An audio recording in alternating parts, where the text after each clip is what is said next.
এলওসিতে জারি red alert. Afghan সেনা ঢুকে পড়েছে পাকিস্তানে।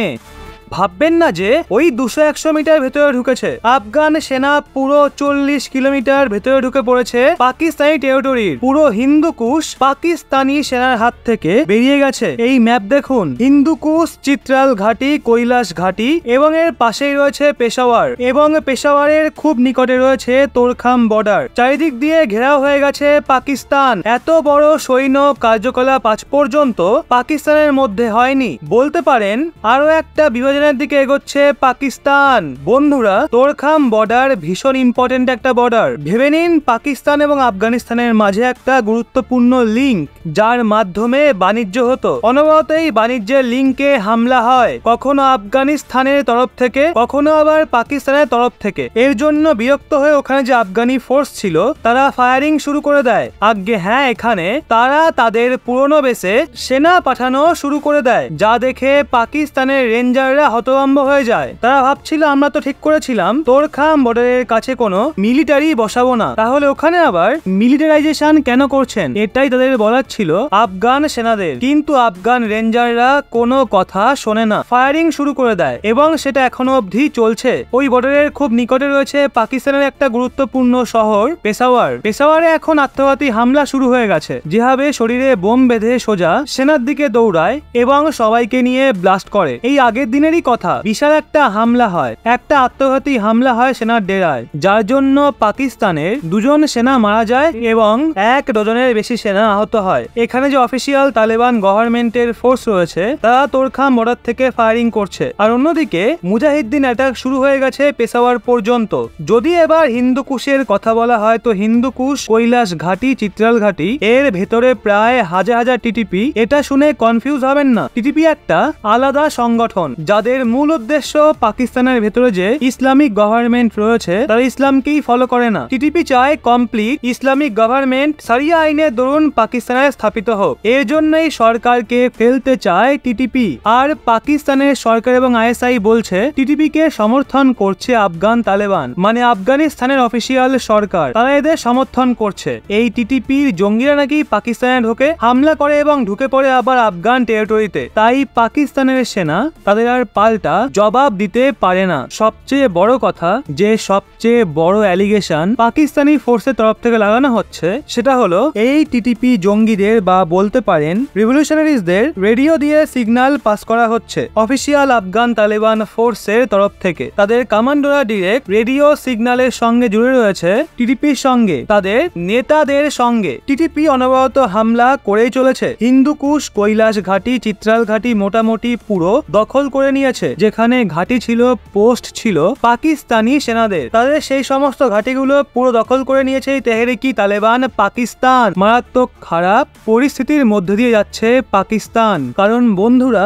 আপনারা দেখবেন তোরখাম বর্ডারে আফগানিস্তানের যে অফিসিয়াল ফোর্সেস রয়েছে তারা ফায়ারিং করছে, পেশোয়ারে আত্মঘাতী হামলা হচ্ছে। ওদিকে হিন্দুকুশ, কৈলাস ঘাটি, চিত্রাল ঘাটিও উত্তপ্ত হয়ে রয়েছে।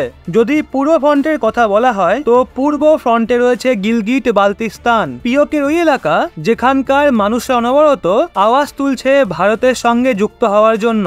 মানে পূর্ব পশ্চিম দুটো ফ্রন্টেই পাকিস্তান ঘেরাও হয়ে গেছে। মারাত্মক খারাপ সিচুয়েশনে পড়েছে পাকিস্তান। এখন দেখতে হবে ভারত কি করে। ভারতের কাছে এখন গোল্ডেন অপরচুনিটি রয়েছে, কারণ পাকিস্তানের লিডারশিপ এখন ভাগ হয়ে গেছে। তাদের কাছে এখন কোনো একটা মাইন্ড সেট নেই। পাকিস্তানি গভর্নমেন্টের একটা ভাগ এখনো বলে তালেবানরা আমাদের ভাই। পাকিস্তানের ভেতরে এরকম অনেক রিপোর্টার আছে যারা অ্যালিগেশন লাগানো শুরু করে দিয়েছে এই যে টিটিপি যা ব্যবহার করছে পাকিস্তানের সাথে, অফিসিয়াল তালেবানরা করছে পাকিস্তানের সাথে, এর পেছনে আমাদের নিজেদের লিডার এবং আর্মি রয়েছে। জেনারেল বাজওয়া এবং জেনারেল ফ্যাসের নাম নেওয়া হচ্ছে। বলা হচ্ছে এরা বারবার গিয়ে চা খায় তালেবানের সাথে, মুজাহিদ্দিনকে নিজের ভাই বলে এবং তারপর তারা অ্যাটাক করে দেয় এদের ওপর।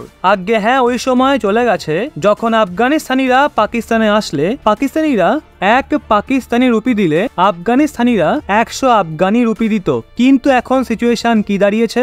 আফগানিস্তানিরা আসে 1 আফগান রুপি দেয় এবং তার বদলে 4 পাকিস্তানি রুপি নেয়। কারেন্সিতে পুরো অদল বদল হয়ে গেছে। এই সিচুয়েশনে সরাসরি ফায়দা বদভ্যাস হয়েছে, এরকমটা বলতে চাইছে পাকিস্তানি কাউন্টার ফ্রন্ট। আফগানের মানুষরা এখন তাদের ওপর অ্যাটাক করতে চায়, তাদের এলাকা দখল করতে চায়। পাকিস্তানের লিডারশিপের অর্ধেক এখনো তালেবানের ফেভারে রয়েছে এবং বাকি অর্ধেক বদলা নিতে চাইছে। এর জন্য স্ট্রং রিটেলিয়েশন দেখতে পাওয়া যাচ্ছে না তালেবানের এগেনস্টে। তাই ধীরে ধীরে পাকিস্তানের 40 কিলোমিটার এরিয়া আফগানি টেরিটরির ভেতরে চলে গেছে, বা বলতে পারেন টিটিপি দখলে চলে গেছে। তারা পরবর্তী সময়ে আর কত দূর এগোবে, কতদিন এই ঝামেলা চলবে, যেখানে হাজার হাজার যোদ্ধা সেখানে গিয়ে ফায়ারিং করছে, আলাদা আলাদা পোস্টে হাজার হাজার যোদ্ধা রয়েছে। তো এটাকে আপনি যুদ্ধ ছাড়া আর কি বলবেন? এখন দেখতে হবে পাকিস্তান কি অল আউট অপারেশন চালাবে এই তালেবানিদের বিরুদ্ধে। যদি না চালায় তাহলে নিজেদের জনগণের নজরেই নিচে নেমে যাবে। এখন তো পাকিস্তানের জনগণের তরফ থেকেও আওয়াজ উঠছে, তারা টেলিভিশনে বলছে পাকিস্তান নিজের কবর খুঁড়ে ফেলেছে। পাকিস্তানের শাসকরা ডবল গেম খেলতে গেছিল, তারা ওখানে আমেরিকাকে ইউএস বেস বানানোর অনুমতি দেয়, আর সেই সাথে তালেবানদেরও ভালো মতো হাওয়া দিয়ে দেয়। এর ফলস্বরূপ তালেবানিরা এখন সেটার বদলাই নিচ্ছে। প্রথমে নিজেদের কমজোর দেখিয়ে পাকিস্তানের সঙ্গ নেয়, আর এখন উল্টে তারা অ্যাটাক করছে। এরকমটাই বলছে পাকিস্তানের নাগরিকরা, পরিষ্কার বলছে তাদের সরকারি বোকা ডবল গেম খেলতে গেছিল আর এখন তার ফল ভোগ করছে। তারা নিজেদের মুখে বলেছে তাদের লিডাররা তাদের দেশকে ইন্টারন্যাশনাল চোর পাকিস্তান, পরিষ্কার এসব বলছে। এখন দেখার বিষয় ভবিষ্যতে কি হয়। পাকিস্তান এত খারাপ ভাবে ফেসে আছে, যেভাবে চারপাশ দিয়ে ঘেরাও হয়ে আছে, অর্থনীতি রসাতলে গেছে, ওদিকে সেনাও সিদ্ধান্ত নিতে পারছে না। এখানে কমতি পাকিস্তানি রাজনেতাদেরই নয়, এখানে পাকিস্তানি আর্মিদেরও কমতি রয়েছে। বুঝতে পারছেন কি অবস্থা? পলিটিক্সও পুরোপুরি ফেল হয়ে গেছে। এটাই সেই সঠিক সময়, নির্বাচন সামনেই রয়েছে, যা কিছু হতে পারে, এখন কিচ্ছু বলা যাচ্ছে না। এখন এটাই দেখার এই সুযোগে ভারত কি এমন কোন অ্যাকশন নেবে যার জন্য গিলগিট বালতিস্তান অ্যাটলিস্ট পিওকে ভারতের মধ্যে চলে আসে। এখন কি এই পদক্ষেপ নেওয়া ঠিক হবে, নাকি নির্বাচনের পরের অপেক্ষায় রয়েছে ভারত সরকার? আপনাদের কি মনে হয় কবে যে খবর আসবে পিওকেতে ভারত ঢুকে পড়েছে? কবে শোনা যাবে তারা আফগান সেনাদের সঙ্গ দিয়ে পিওকে ভারতের ম্যাপে ঢুকিয়ে দিয়েছে? এই খবর কি আসবে, নাকি আমাদের যে শান্তিপূর্ণ ইমেজ রয়েছে সেটাকে বজায় রেখে ভারত অপেক্ষা করবে নির্বাচনের পর কূটনীতি করবে, রাজনীতি করবে, জিওপলিটিক্স খেলবে এবং কোনোভাবে গণভোট করানোর চেষ্টা করবে পিওকের এলাকায়, যেখানে মানুষজনের তরফ থেকে আওয়াজ ওঠা শুরু হয়ে গেছে আমরা ভারতের হতে চাই, ভারতের সঙ্গে মিলিয়ে নিন। তো বন্ধুরা, কোন অপশনটা বেটার, আপনি কোনটা সমর্থনে জানান অবশ্যই কমেন্ট সেকশনে। যত পারবেন শেয়ার করুন, দেখি আমাদের মতো সকল ভারতীয়দের কি মতামত।